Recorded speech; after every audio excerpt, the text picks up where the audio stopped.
Saludos a todos los oyentes. Esta es la primera parte de la tercera clase del curso que sobre durabilidad de la madera y derivados como productos de la construcción se imparte desde la unidad de bioconstrucción, integradas por los institutos de Ciencias Forestales y Eduardo Torroja del CSIC y por la Escuela de Montes de la Universidad de Córdoba. Este curso se encuentra dentro de la actividad formativa Aula Madera de esta unidad de bioconstrucción. Les habla Juan Ignacio Fernández Golfín, profesor de investigación del Instituto de Ciencias Forestales del INIA CSIC. Con esta clase abrimos los contenidos más prácticos del curso. Vamos a explicar cómo pasar de la asignación de la clase de uso vista en la charla anterior a la prescripción de la madera, el tratamiento de la madera si lo hubiere y la protección de los elementos metálicos de las uniones. En esta pantalla tienen toda la información que ustedes deben disponer de forma previa. Los datos de proyecto, la clase de uso asignada, la vida del servicio establecida, las normas europea 350 y española 56.427, que es la norma que regula la protección de la madera en construcción en España, el acceso al GIS y finalmente abierta la herramienta Madexter-DOR porque la vamos a utilizar. Un prescriptor debe seguir la secuencia de pasos que va a aparecer en pantalla para asegurar que la vida útil en servicio sea igual o superior a la del proyecto. Tras establecer el diseño de cada solución, lo que tendrán ustedes que hacer es evaluar en qué condiciones de servicio van a trabajar cada uno de los elementos que la integran. Y para ello, lo primero que deben ustedes hacer será caracterizar la situación de servicio, completando los pasos que vamos a ver a continuación.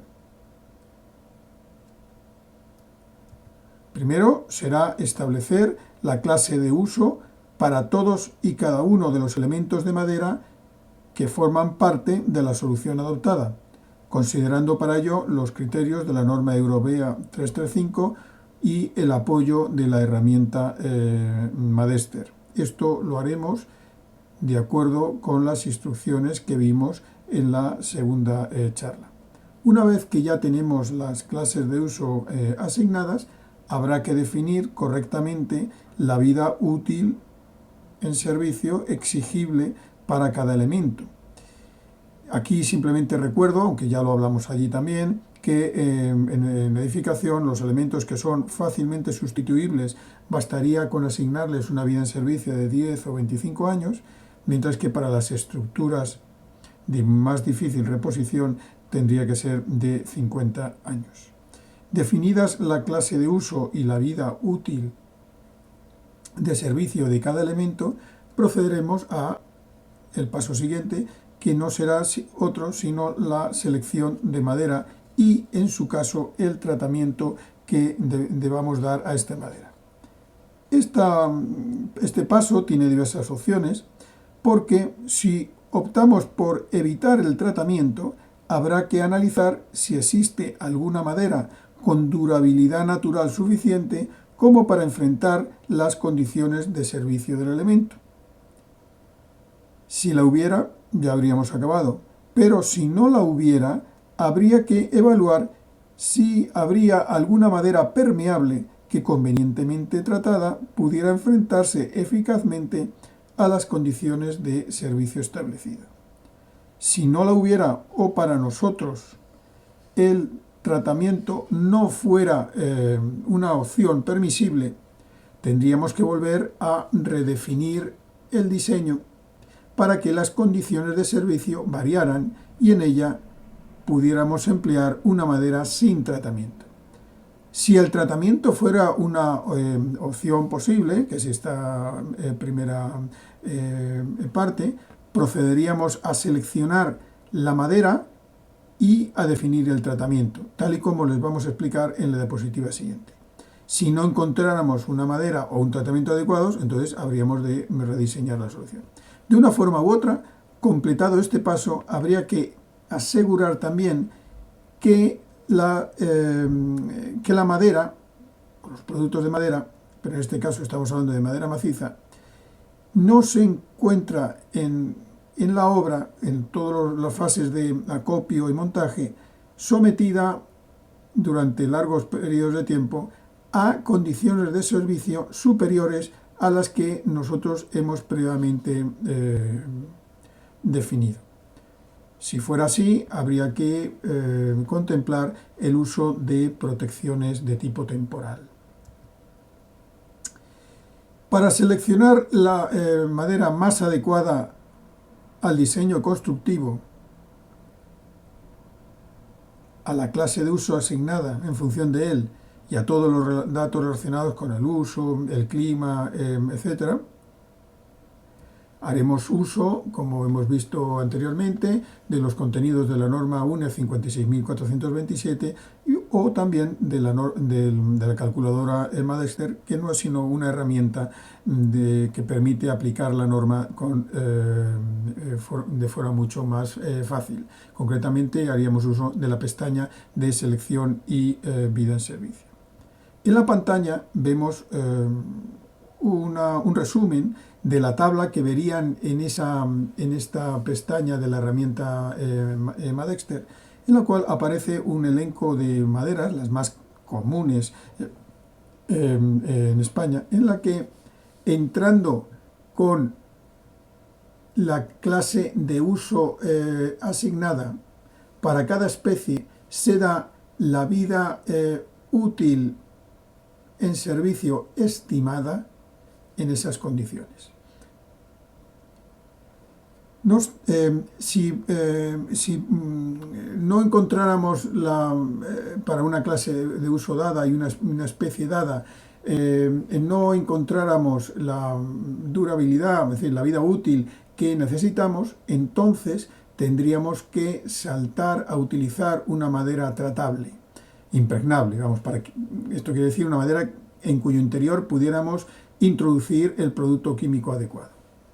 Y para ello tendríamos que utilizar maderas que tuvieran una impregnabilidad 1 o 2. A partir de 3 ya son maderas muy difícilmente impregnables. Y además, una cantidad de albura suficientemente grande, que son aquellas maderas que aparecen con B de Big o M de Medium. Pero aquí debo hacerles dos comentarios, porque, como se dice vulgarmente, el diablo está en los detalles.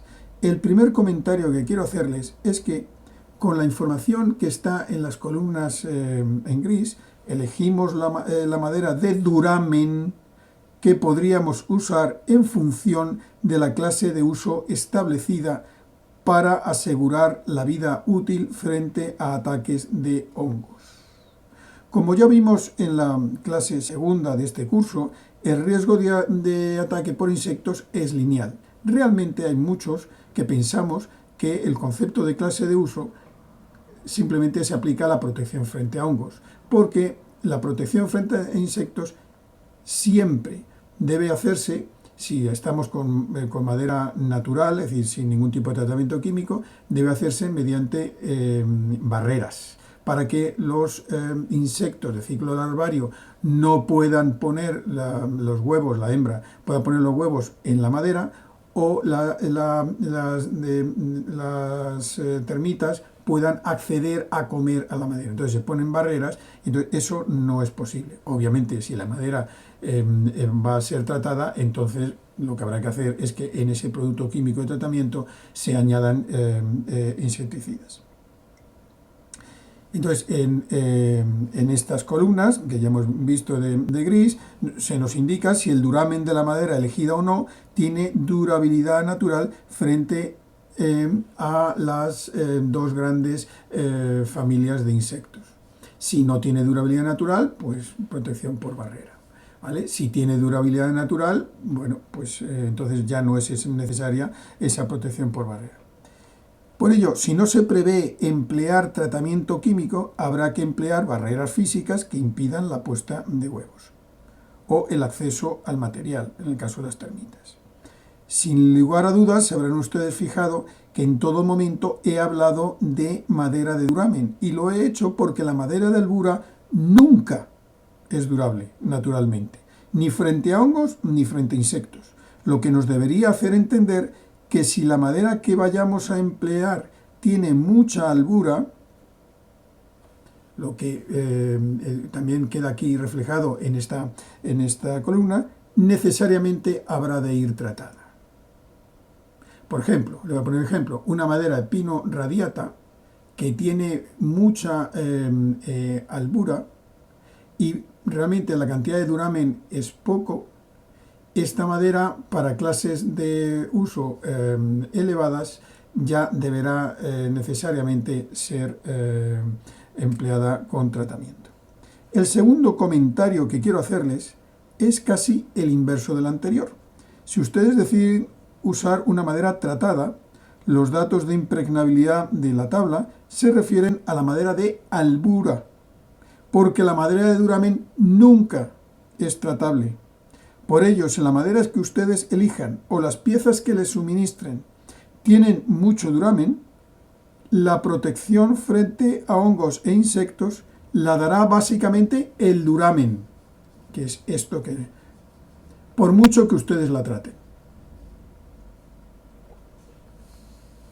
Por ello, en situaciones de riesgo elevado, que serían las clases de uso 3, 2 o 4, lo más adecuado será emplear maderas con alta proporción de albura, tratadas químicamente, con protectores que incorporen tanto agentes activos frente a hongos como frente a insectos, incluidas las termitas, y limitar la presencia de duramen en las piezas a un porcentaje máximo del 25 o 30% si se trata de piezas estructurales con larga vida útil esperada, y hasta el 50% si son piezas con menor vida útil esperada. Las tres últimas columnas de esta tabla nos aportan una interesante información que más adelante utilizaremos, por lo que no voy a extenderme mucho más aquí en el análisis de esta tabla. Vamos a hacer un supuesto práctico para que entiendan todo esto mejor. Supongamos que tenemos un diseño en el que la madera va a trabajar en clase de uso 3.1, que podría corresponderse con una aplicación exterior en la que el elemento se dispone verticalmente y no hay almacenamiento alguno de agua. Supongamos también que en el proyecto se establece para el elemento de madera una vida útil esperada de 50 años. Usando los datos que vimos en la diapositiva anterior, la tabla, procedentes tanto de la norma UNE 56427 como de la pestaña Selección y Vida Servicio de la herramienta Madester, esta sería la lista de maderas de duramen con durabilidad natural suficiente para enfrentar las exigencias establecidas en el proyecto. Todas estas maderas tienen una albura muy reducida y por lo tanto las piezas que se van a poner en obra van a ser básicamente de duramen. Y estas serían las maderas que podríamos emplear convenientemente tratadas por presentar una elevada cantidad de albura y ser altamente impregnables. Recuerden lo que les dije en la diapositiva anterior. Si optan por emplear madera tratada, sería conveniente limitar el porcentaje de duramen presente, máxime en este caso en el que se ha establecido una vida útil elevada de 50 años. Quizá lo entiendan mejor en esta imagen. Esta es la parte de duramen del tronco, esta es la parte de albura. Esta pieza que nosotros sacamos de esta zona sería una madera típicamente entera de albura. Por lo tanto, esta madera, si es de una especie fácilmente impregnable, toda ella estaría perfectamente impregnada. Y podría hacer frente, por ejemplo, si la hemos tratado frente a clase de uso 3.2, podría hacer frente sin problema a clase de uso 3.2. Estas de aquí, que corresponden a esas partes, tienen parte de duramen y parte de albura. Entonces, supongamos que nosotros hemos tratado estas piezas para clase de uso 3.2. Pues bien, la única parte que va a poder enfrentar eficazmente a esa clase de uso va a ser la albura que estará tratada. El duramen realmente podrá enfrentar la clase de uso que le corresponda a la durabilidad natural del duramen. Es decir, que la integridad estructural de estas piezas va a quedar comprometida por la durabilidad natural del duramen, que seguro que va a ser inferior a la de esta parte, albura tratada. Y esta otra pieza de duramen, que es totalmente intratable, igual que también estas partes, ¿no?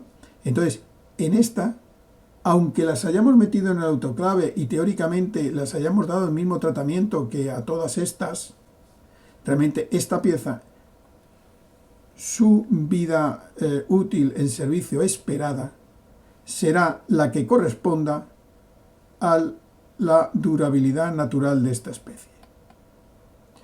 Bien, por eso nosotros decimos que el diablo está en los detalles, y cuando utilizamos madera tratada hay que limitar el porcentaje presente de duramen, y cuando usamos madera natural de duramen tenemos que limitar la cantidad de albura presente. Aquí lo ven un poquito mejor en esta pieza tratada. Este es el duramen, hemos utilizado unos colorantes para que lo vean con claridad. Este sería el duramen y este sería la albura tratada. Bien. Una solución que podrían ustedes optar sería la disposición del elemento de forma que la albura tratada fuera la que se expusiera a, digamos, al lado más expuesto. Por ejemplo, supongan ustedes que esta pieza forma parte de un pasamanos al exterior. Bien, pues colocada así, el agua de lluvia actúa sobre una madera que está perfectamente tratada, mientras que el duramen que no está tratado está protegido prácticamente por el paraguas de la madera tratada. Evitando esto. Esta es la madera tratada, este es el duramen, es decir, esto corresponde a esta misma pieza puesta al revés. Entonces aquí queda comprometida la vida-servicio de este pasamanos por la durabilidad natural del duramen.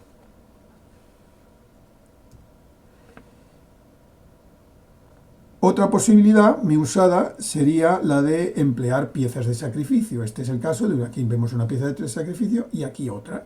Entonces, ¿qué es lo que pasa? Pues que en estas circunstancias la madera trabaja en unas condiciones, digamos, de clase de uso más reducidas, y en todo caso la situación que podría darse de exposición de duramen y demás, pues ya no se da. ¿Y cómo deberíamos prescribir el tratamiento? Pues en esta tabla, presente tanto en la norma como en la herramienta Madexter, se nos indica con claridad que para conseguir una larga vida útil, por ejemplo de 50 años, en clase de uso 3.1, tenemos que tratar la madera para clase de uso 3.2. Si la vida útil del elemento fuera algo más reducida, entre 10 y 50 años como máximo, ¿vale? Entonces podríamos utilizar el tratamiento propio de la clase. Pero si queremos largas vidas en servicio de la madera al exterior, en estas clases de uso, pues entonces tenemos que tratarla para una clase de uso superior. Porque la vida en servicio entonces no llegaría a los 50 años. En esta tabla se dan unos datos presentes de nuevo, sí, como siempre, en la norma y en la herramienta Madester, en la que se nos informa de qué tipos de tratamiento se suele emplear con la madera en función de la clase de uso considerada. Esta información se la traemos aquí a ustedes para que tengan criterio y eviten errores comunes, como creer que con un tratamiento de pincelación o pulverización aplicado en la propia obra, o con un lasur, por ejemplo, van ustedes a conseguir proteger a una madera, por ejemplo, para una clase de uso 3.2, en las cuales exigen el tratamiento totalmente de albura y la técnica tiene que ser por autoclave, es decir, vienen tratadas en fábrica.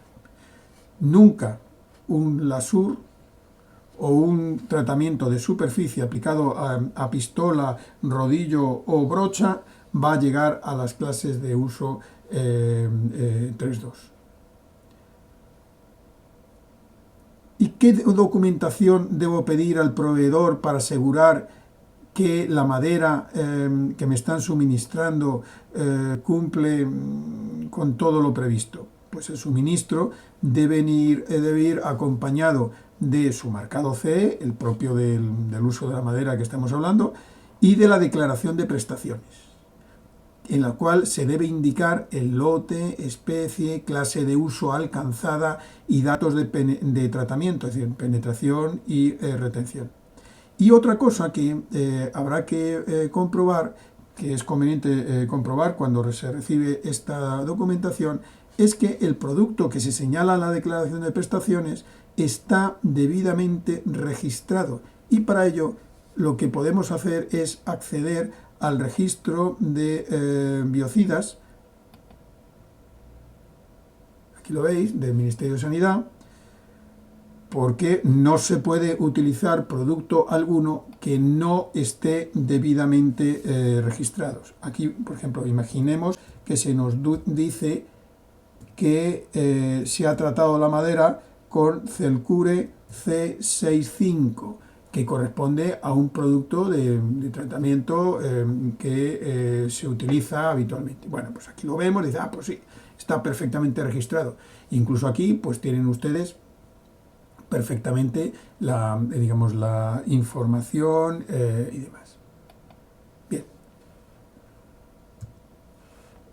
Demos ahora un paso más para asegurar la vida en uso de la madera. Lo que hemos visto, dando los pasos anteriores, es cómo conseguir que la madera haga frente eficazmente a los agentes bióticos de la degradación. Pero ahora vamos a dar un paso más, como es conseguir que la estética del producto se mantenga en el tiempo. Porque de nada sirve que el producto esté perfectamente sano y su aspecto no cumpla con las expectativas de los usuarios. Aquí debo hacer una consideración importante. La madera al exterior se agrisa, se agrieta y también puede atejarse y alabearse, por lo que exigir que la madera al exterior se mantenga en el mismo estado que estaba cuando se expuso, es decir, cuando se entregó la obra, es algo imposible. Si el deseo del usuario o del prescriptor consiste en mantener, por ejemplo, una fachada al exterior como si fuera un mueble, en el mismo estado a como se entregó, este deseo no puede ser cumplido con la madera. Este no es el material adecuado. Por ello, elegir una madera exclusivamente por su color cuando va a ser expuesta al exterior es un profundo error, que lo único que demuestra es desconocimiento del material y su comportamiento. No obstante, entre el gran elenco de maderas que existe, hay maderas más o menos estables, motivo por lo cual será conveniente considerar tanto el riesgo climático de cada zona para producir agrietamiento y deformación de la madera, que se clasifica de 1 a 10, y que es un dato que se da en el GIS porque depende de la variedad climática del lugar a lo largo del año, como el riesgo de deformación y agrietamiento propio de cada madera, que denominamos con las siglas RDA, y que en la madera se clasifica como medio, bajo o alto. Es decir, son dos variables distintas. El riesgo de que cada clima tiene de producir agrietamiento, obviamente depende de su variabilidad a lo largo del año. Si tenemos inviernos muy húmedos y veranos largos y secos, obviamente la madera se va a hinchar en invierno y a contraer en verano, y eso puede generar agrietamientos y deformaciones. Por el contrario, si en la localidad estamos al borde del mar, pues prácticamente la humedad es permanente, constante a lo largo de todo el año, y ahí no va a haber mayores riesgos. Entonces, ese es un riesgo. Y el otro es el de la propia madera. Es decir, que hay maderas que se mueven más o menos. Por lo tanto, lo que parece lógico es emplear en aquellas localidades que tienen un alto riesgo de producir degradación por deformación y agrietamiento, emplear maderas que sean muy estables. Y en aquellos lugares donde el clima no induzca un riesgo elevado de producir estos problemas, pues se pueden utilizar prácticamente cualquier madera. Esto es importante, porque por ejemplo, ustedes ven una carpintería en el País Vasco y les gusta mucho y deciden traérsela a Almería. Pues igual esa carpintería está diseñada para trabajar bien en las condiciones en las cuales se fabricó, pero puesta en Almería puede dar lugar a que aparezcan deformaciones, agrietamientos y demás, y no nos dé el servicio que da en el norte. Es decir, que en cada zona hay que establecer muy bien el diseño y las especies de madera que debemos utilizar. Un haya, por ejemplo, una carpintería de haya, que no es frecuente, pero bueno, que se podría hacer, en el norte de España podría funcionar, pero nunca en zonas de interior de la meseta, o incluso pues, en tipo pues, Sevilla y demás, ¿no? Bien. Por ello, en el ejemplo que estamos utilizando de madera trabajando en clase 3.1, en la pantalla ven ustedes las maderas que sin tratamiento podríamos utilizar, y entre paréntesis el riesgo de deformación y agrietamiento que tiene cada una, ¿vale? En general, todas las tropicales tienen un riesgo bajo, salvo la jatoba, que tiene un riesgo medio. Y en rojo ven ustedes las maderas seleccionadas para su uso, tratadas. Y haríamos el mismo ejercicio, en el cual veríamos al lado de cada madera, entre paréntesis, cuál es el riesgo de deformación y agrietamiento que tiene cada uno de ellos. Vemos que en este caso el pino amarillo del sur, que es una madera de conífera que procede del sureste de Estados Unidos, es la que puede presentar una mayor estabilidad, y que, por ejemplo, en lugares muy críticos, pues sería la madera a elegir. Aquí, por ejemplo, he traído 4 ejemplos de riesgo climático por el clima local. Por ejemplo, en Madrid, recordemos que el riesgo climático va de 1 a 10. En Madrid es un riesgo alto, en Barcelona, hasta al borde del mar, es un riesgo bajo, Valencia también muy bajo, y en Oviedo, por su alta pluviosidad, también es muy bajo.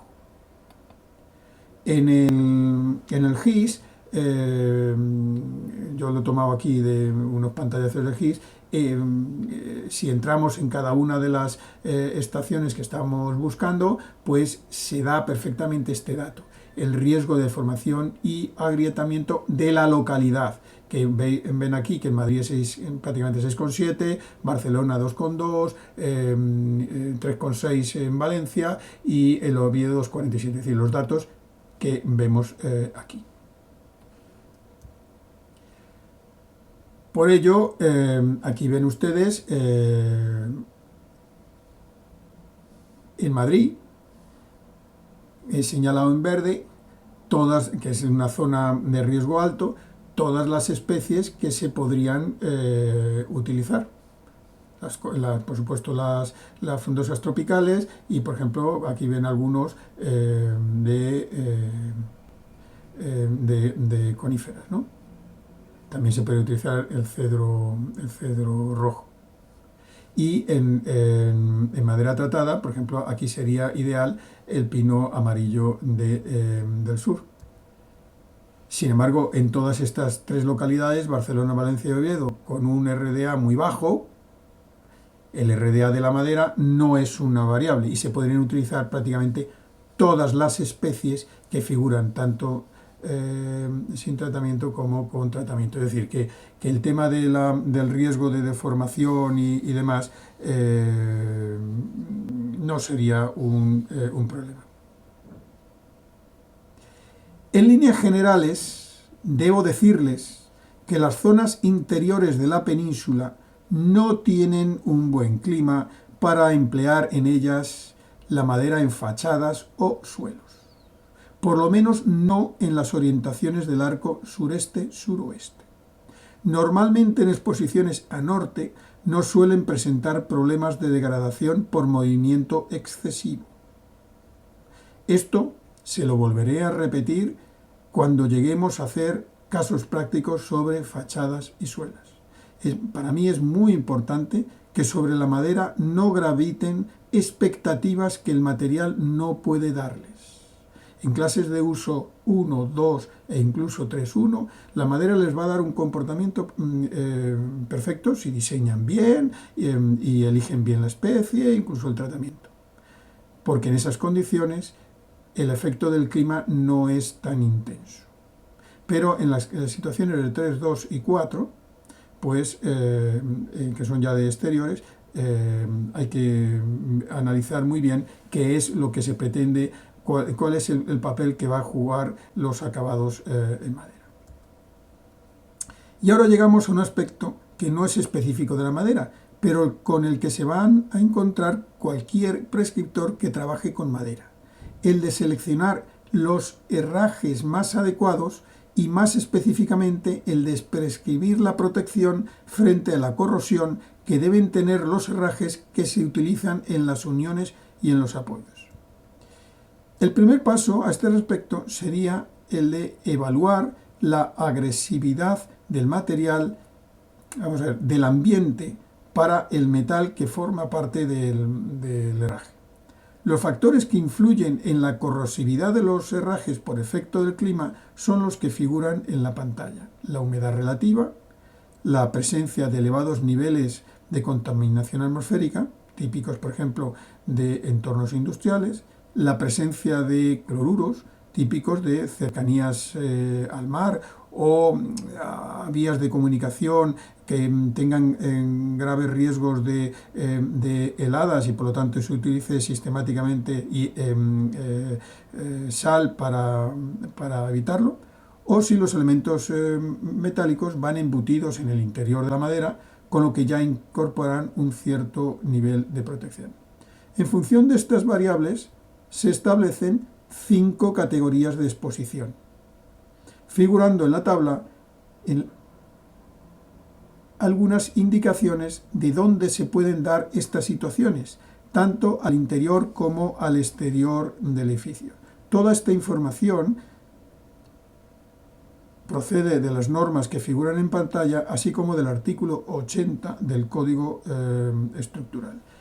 Llamo aquí la atención, en este caso, que es el uso de polideportivos, y en este caso también son a veces polideportivos, por ejemplo, en este caso polideportivo, por ejemplo, piscinas.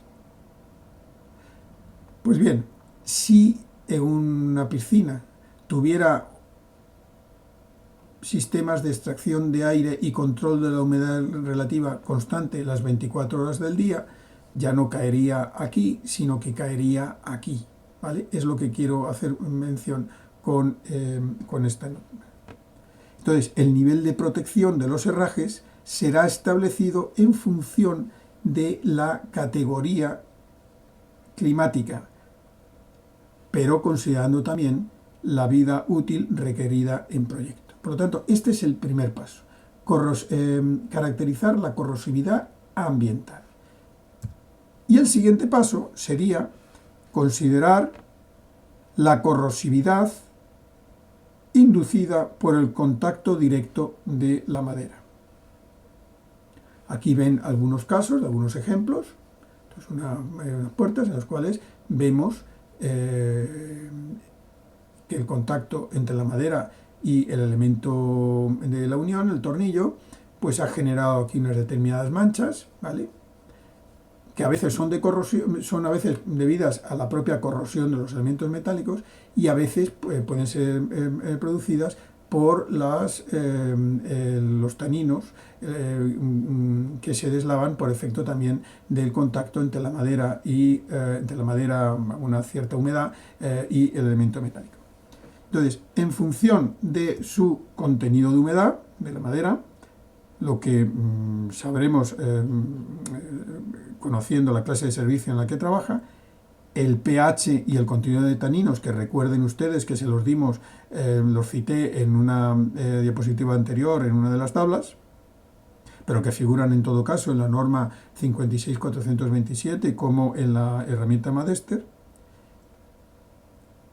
Los tratamientos que estemos aplicando a la madera y fundamentalmente la presencia de cloruros o de cobre y el grado de exposición a la lluvia. En este caso los tornillos están muy expuestos, pero veremos a continuación algún otro ejemplo en el cual se ha optado por utilizar tapones, con lo cual la exposición a la lluvia de los elementos metálicos es muy inferior. Pues bien, en función de todo esto, la norma europea 14592 establece 5 clases de corrosividad de madera, desde T1 a T5, en función de los factores influyentes anteriormente mencionados. En la tabla que aparece en la pantalla se acotan los valores que corresponden para cada uno de los factores antes mencionados, así como unos ejemplos de especie de madera que se pueden considerar en cada clase. Para las clases T1 y T2, en las que la madera trabaja básicamente seca, se pueden utilizar todas las maderas sin riesgo apreciable de corrosión inducida. Las clases de madera T1 a T5 de la norma no se corresponden directamente con las clases de servicio del Eurocódigo. No obstante, podríamos considerar una cierta relación admisible para la mayor parte de las situaciones en las que la clase T1 se corresponde prácticamente con la clase de servicio de 1, ya que el contenido de humedad previsto para la clase es inferior al 10%, que es el que habitualmente se da en clase de servicio 1. La T2 se corresponde prácticamente con la clase de servicio 2, ya que el umbral superior del contenido de humedad se establece en el 16%, compatible con clase de servicio 2. Y las clases T3 y T4 se corresponden con muchas estructuras que pertenecen a la clase de servicio 3, situación que se da en muchas estructuras expuestas al agua de lluvia, pero fuera del contacto con el suelo. Y la T5 se corresponde con otras estructuras que pertenecen a la clase de servicio 4. En la pantalla ven también una clase un poco extraña, la T3 y entre paréntesis un 15, que corresponde a maderas con contenido de ácido acético inferior o igual a 15 miligramos por cada 100 gramos, cuya corrosividad es media-baja, trabajando en condiciones de clase de servicio 3, siendo típica de maderas sin tratar como el abeto, el alerce, etc. La clase T3, sin el 15, es similar, pero sin especificar el límite exacto de 15 miligramos por cada 100 gramos de ácido acético en la madera, lo que lleva a una corrosividad media de madera natural expuesta a clase de servicio 3. Figurando en la tabla algunos ejemplos de maderas, tanto en este caso como en los casos de las clases T3 y T4, que incluso la tratada, es decir, en este grupo de las maderas de T3 caen aquellas maderas que tengan un pH superior a 4, y dentro de T3 y T4 caen todas aquellas maderas que tienen un pH inferior o igual a 4 o que se encuentran tratadas con cualquier formulación que incluya cloruros, cobre y demás. Es decir, estas maderas y estos tratamientos son los que en condiciones de humedad elevada, propias de la clase de servicio 3, pueden llevar a un mayor riesgo de corrosión en los elementos metálicos.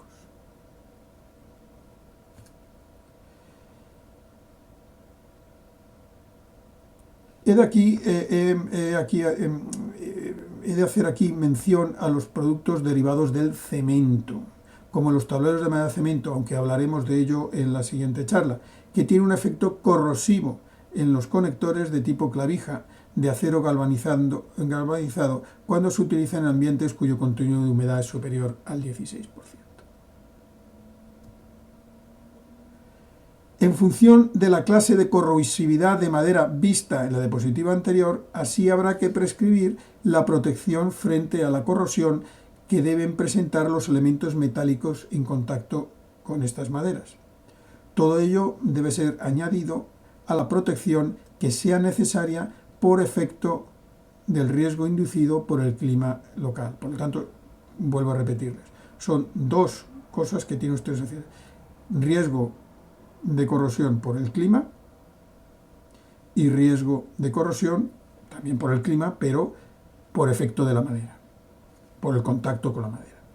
En la pantalla figuran las recomendaciones que hace la norma europea 14592 sobre la protección frente a la corrosión necesaria en cada una de las clases de corrosión de la norma. Como vemos, las clases T3 y T315 permiten el galvanizado C4 Evo trabajando en clases de servicio 2 y 3, mientras que la T4 exige el empleo de herrajes con galvanizado en caliente o lo que es aún mejor y más seguro de acero inoxidable para evitar corrosión acelerada en uniones. Para cualquier estructura de madera tratada con sales de cobre en exterior, recomendamos encarecidamente el uso exclusivo de acero inoxidable, A2 o A4, en función de la localización de la estructura. El uso de tornillería cincada o galvanizada estándar en contacto con madera húmeda tratada derivará en una corrosión acelerada de los tornillos, comprometiendo la seguridad estructural en pocos años. En general, y respecto al empleo de la tornillería de acero inoxidable, podemos indicar que el acero inoxidable A2, que es el IC 304, deberá ser el que se use habitualmente en aplicaciones de exterior en zonas no costeras, ya que aporta una excelente resistencia a la oxidación atmosférica. Otra opción podría ser la del empleo del galvanizado caliente.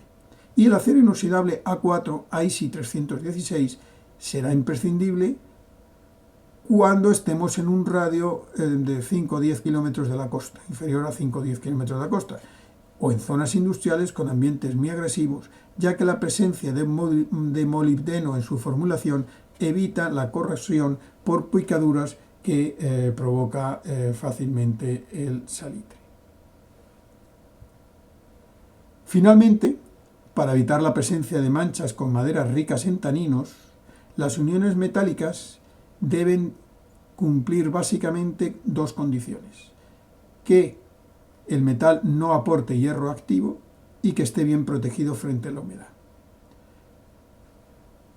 Aquí ven un caso, que una foto que ya he traído en una diapositiva anterior, que probablemente es por deslavado de taninos que se generan como consecuencia del contacto entre elementos metálicos y madera con elevado contenido. En este caso, las recomendaciones que les hacemos es utilizar acero inoxidable A2 en zona continental, A4 en zona costera, utilizar tornillos con recubrimiento anticorrosivo que lleva normalmente epoxi y demás, que bloquean las reacciones tanino-hierro, y estos van a ser ideales para el roble, por ejemplo la garapa, el capur, la jatoba, en aplicaciones exteriores. El acero martensítico, el IC410, que es más económico, que tiene una alta resistencia mecánica y una buena tolerancia a los taninos, y que será válido para aquellas zonas donde haya una alta carga y el acero inoxidable A2 sea caro. Los metales no ferrosos, como el latón, el bronce o el aluminio anodizado, también son adecuados cuando las cargas no son muy altas. Y en todo caso hay que evitar el acero al carbono, el galvanizado o zincado en zonas visibles o húmedas, porque el hierro reacciona con los taninos y genera manchas azules negras muy persistentes. Respecto de la protección y diseño de la unión, recomendamos minimizar la humedad de la madera en la zona de contacto. Para ello, optimizando el diseño de manera que permita un buen drenaje, empleando barreras intermedias entre el tornillo y la madera con arandelas o placas de plástico o de acero inoxidable que reduzcan el contacto directo, o, como pasa en esta puerta, a diferencia de esta, en la que los tornillos van embutidos en el interior de la madera y tapados con unos tapones de la misma especie. En este caso, el efecto de la humedad sobre el herraje es menor, y las manchas, como ya bien ven ustedes aquí, no se hacen visibles. Finalmente, antes de acabar la charla, algunas recomendaciones sobre tratamientos de la madera para evitar manchas, aunque con resultados desiguales. La aplicación de selladores y bloqueantes de taninos, son imprimaciones específicas que bloquean la migración de taninos hacia la superficie y que resultan recomendables antes de pintar o barnizar.